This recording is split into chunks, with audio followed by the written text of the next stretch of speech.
Bonjour à tous, heureux de vous retrouver sur le plateau de Paris Turf TV pour votre quotidienne reçue 5 sur 5, l'émission du Quintet Plus et du Top 5. Pour m'accompagner avec moi aujourd'hui, j'ai le plaisir de recevoir Julien Cognard. Bonjour Julien. Salut Philippe, bonjour à tous.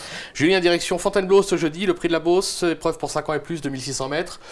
C'est pas le plus beau quintet de l'année, hein? On a été plus excités avant un quintet, on va pas se mentir. Bon après c'est des vieux chevaux qu'on connaît bien, certainement un terrain lourd parce qu'en ce moment ça n'arrête pas de pleuvoir, donc aptitude exigée, pardon. Ouais. Et voilà, on va essayer de s'en sortir. Hein. Allez, on va vous faire confiance comme d'habitude, on écoute votre sélection tout de suite Julien. Alors le 8 My Sweet Lord, le 3 Dark Dream, le 2 Danileo, le 5 Pistoletto, le 4 Jedwater, le 6 Théodash, le 7 Anne Ducasse et le 13 Monica Gem. Allez, on rebondit sur votre favori numéro 8, My Sweet Lord.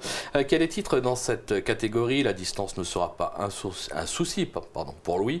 Pour lui, il est bien garé avec le 5 dans les boîtes. On fait attention. Pour Louis. Oui, bah, on va dire que c'est un petit peu un pari. My Sweet Lord, c'est un cheval moi que j'aime bien. Après, ses meilleurs titres remontent un peu à l'année dernière. Cette année, il nous a un tout petit peu déçus quand même. Surtout à Saint-Cloud, l'avant-dernière fois où moi je lui voyais une première chance où il courait vraiment pas bien. À Bordeaux, il y a eu un petit peu de mieux. Il est 8e en étant venu finir du milieu du peloton, pardon.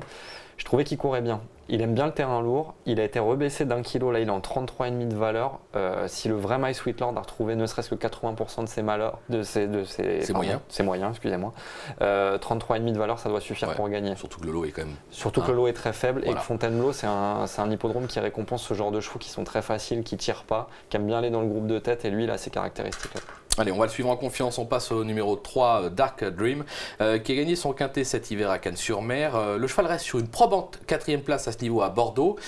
La grosse référence, on va la voir et on va surtout la voir commentée par son entraîneur qui nous parle de ce numéro 3, Dark Dream. Avant de vous redonner la parole, on regarde tout de suite. Sa perf dernièrement à Bordeaux est quand même bonne parce qu'il s'est vraiment battu, il est venu la chercher sa place. Oui, il a fait preuve de beaucoup de courage pour venir accrocher une bonne place en rendant beaucoup de terrain en trait de ligne droite. Donc ce jour-là, il courait très très bien. On aurait pu être plus près si on avait bénéficié d'un meilleur parcours, mais bon, c'est des courses et il aura bien l'occasion de se réhabiliter. Nicolas, même si Fontainebleau, on sait c'est peut-être moins lourd qu'ailleurs, on est lundi et il pleut beaucoup. Oui, bah, le terrain ne sera qu'un avantage. Les pluies sont censées continuer jusqu'à ce jour. Le cheval a des vraies aptitudes au lourd. Donc ça sera qu'un plus, quoi. Ce sera vraiment pas un point négatif. Bon, bah, il a tout dit, hein, presque. Oui, bah, c'est complet. Hein. De son Nicolas Collery, oui, en général, quand même. J'ai adoré son brushing. Oui, très belle coupe de cheveux avec la pluie. Ça vous irait bien d'ailleurs. Oui, tout à fait. Ouais, Dark Dream, moi, le seul truc qui m'embête un tout petit peu, vous avez vu sa fin de course à Bordeaux, c'est un cheval qui aime attendre, venir finir quand même. Vous savez que Fontainebleau, c'est pas toujours la piste la plus évidente pour ce genre de tactique. Je pense que c'est le seul petit bémol parce que il fait une super année, il aime le terrain lourd. Normalement, c'est une très bonne base. On peut pas l'écarter, c'est clair. Le numéro 2, Danileo plutôt, c'est mieux. Il n'a pas encore convaincu à ce niveau, mais aura pour lui d'évoluer sur sa distance de prédilection. Même chargé, il y a Soumillon, il faut s'en méfier, non? Ça va être un test, hein, Danileo. On attend de le voir à ce niveau-là. Moi, je vous garantis qu'il est un peu chargé, mais je suis convaincu que ce cheval-là a le niveau pour porter ce poids. Ça ne m'inquiète pas du tout. Il a de la tenue, comme vous l'avez dit. Il vient de battre Paul Dragon, qui est un cheval qui a vraiment des très belles références de Michael Delzangle. Donc voilà, c'est une très bonne ligne. Ça suffit. Cette valeur-là, théoriquement, ça suffit. On a juste un petit doute, c'est l'élo touffu des handicaps. Voilà, comment il va se comporter. Et mine de rien, il a peu de références dans un terrain vraiment pénible. C'est sûr aussi. Donc voilà, sachant que s'il s'adapte au terrain pénible, là ça va être très bien. C'est avec Christophe Soumillon qui va le secouer dans la ligne droite. Moi j'aime beaucoup sa candidature. Ça pourrait même gagner. Ah, ça peut gagner, oui. Ça peut gagner. Ouais, bien sûr. Ouais. On le suivra en confiance. Le numéro 5, Pistoletto, je vais essayer de bien prononcer les deux derniers au moins. Il était en valeur 28 en 2014, en 38 pardon. Il est en 35, la distance ne sera pas un souci. Vu la faiblesse du lot, lui aussi peut en profiter pour redorer son blason, non? C'est le deuxième atout de Nicolas Collery. C'est un nageur. On ne sait pas trop en fait, et son entraîneur le pensait bien sur la PSF cet hiver et tout. Moi c'est un fils de Green Tune, les Green Tune dans le terrain lourd, moi normalement j'y vais les yeux fermés. C'est clair, ouais. Voilà, après je sais pas, il est particulier comme cheval, des fois t'as l'impression qu'il a du gaz et il accélère pas vraiment. Alors la dernière fois moi j'ai vu du mieux à Lyon-Paris, sur une piste qui à mon avis est sélective, qui est vraiment révélatrice de la condition physique des chevaux. Il est 4e dans un lot qui tenait vraiment la route. Et je suis comme vous, je trouve qu'il a affronté des quintets un peu plus relevés ces derniers temps. Là, le lot est vraiment pas terrible. 2600 mètres, c'est une distance qui est pile, à mon avis, dans ses compétences. On va voir.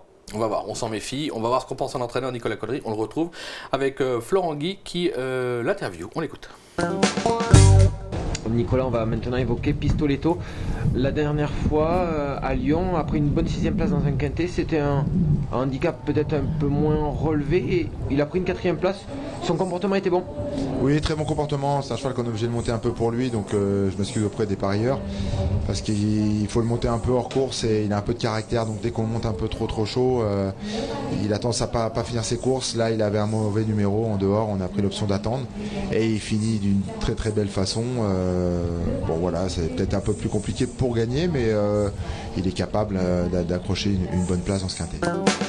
On peut pas l'écarter, on s'en méfie. Hein. Voilà. Après, en sachant que, comme dit Nicolas Collery, ce genre de chevaux un peu caractériel dans les quintets, il ne faut pas s'étonner quand il y a un 0 et que le coup d'après il gagne. Voilà, en valeur pure, on va y croire parce qu'il a sa chance. Voilà, on l'écarte pas. Le numéro 4, Jedwater, elle vient d'aligner 2 succès en province à Bordeaux et Toulouse. C'était avec la décharge. Et là, elle risque de manquer un peu de marge quand même ce jeudi. Pourtant, vous l'avez tenté en 5. C'est un coup de poker? C'est un coup de poker, puis parce que plus le lot est faible, je pense plus la forme prime, et Jedwater reste sur 2 succès. Donc voilà, et certes la pénalisation a été sévère, il n'y a pas la décharge.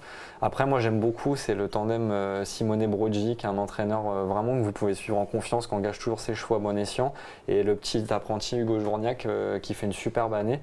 Jedwater, on pensait que c'était vraiment la pouliche de PSF en début de carrière. Elle a montré que le gazon la dérangeait pas du tout. En plus, je pense qu'elle a vraiment repris du moral en passant chez Simone Broggi, parce qu'elle n'était pas chez lui avant. 2 succès très plaisants. Si le petit Hugo Journac arrive à pas la tenir trop loin et que la course roule un petit peu sur sa forme, la pointe de vitesse, attention, ça peut faire mal. Ah, ça peut être amusant. Une prise de risque pour le prono de Julien pour ce jeudi à Fontainebleau.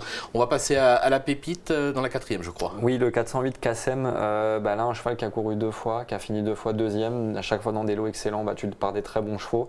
Je pense que c'est son jour, il va ouvrir son palmarès parce que c'est un cheval à mon avis qui va certainement aller frapper au niveau des listes très rapidement. Voilà. Ça c'est de l'info, le cheval sera à suivre quoi qu'il arrive.